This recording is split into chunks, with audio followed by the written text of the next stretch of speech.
Two. We're standing in the very oldest part of New York. Over here is where the first city park was located. And over here at the foot of Broadway, number 1, what an awesome address, is where the very first White House was at. With this Broadway going all the way up to the spine of Manhattan, it's the track where all the original New Yorkers were first located before it was actually New York.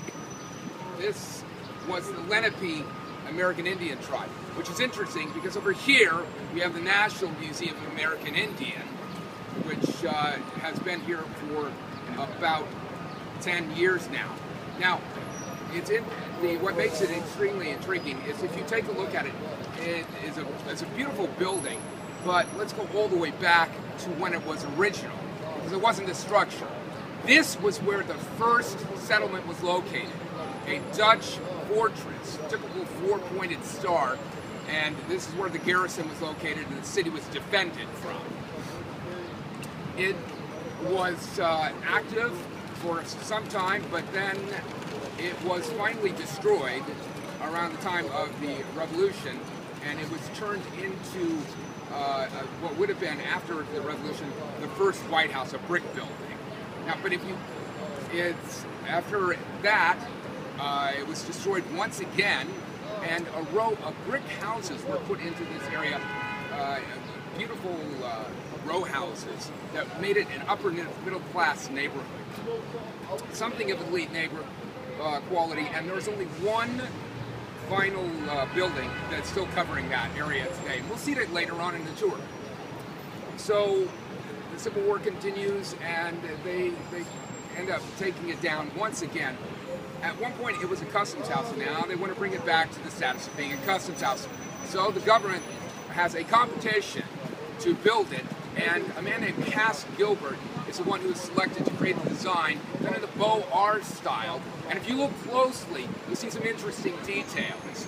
Down below, there are sculptures representing the different continents, and they kind of have a racist twist by a man named French, who also did the sculpture in Washington, D.C. that you probably know of, Lincoln at the Lincoln Plaza. Now, Memorial. Off to the left, we have Asia, which is spiritual and corrupt, but it does have a tiger off the side that's peaceful. That represents religion, and there's a cross there for a sense of hope. The next one is the Americas, about prosperity, young vibrancy, and you'll see in the background an American Indian and a Quetzalcoatl image, the Aztec god beneath the foot, showing that these are signs of the old inhabitants. They're no longer important. The next one is Europe. There's a globe there showing that they're old and wise. And the end one is Africa. She's sleeping. Reason why? Well, nobody really knew Africa. It's called the Dark Continent at the time. Now looking up top, you'll see 12 figures up by the cornices that give the flavor of maritime qualities, because this was, after all, a customs house at one point, the Alexander Hamilton Customs House. And if you look, you will see some of the figures being from Greece and Rome and Spain and Phoenicia, where Columbus is at, and you see Columbus up there, Queen Isabella as well. You will see just to the right of the top, Peter Stuyvesant, who was the first Dutch governor of New York with his peg leg. And then continue over to the side, you'll see France with a mini Statue of Liberty, which is not modeled after the real one. And on the end is Queen Victoria. So this remained as the customs house initially after 1907 up until the 1970s, when the World Trade Center was created, and the customs house was there. Unfortunately, as you all know, it was destroyed.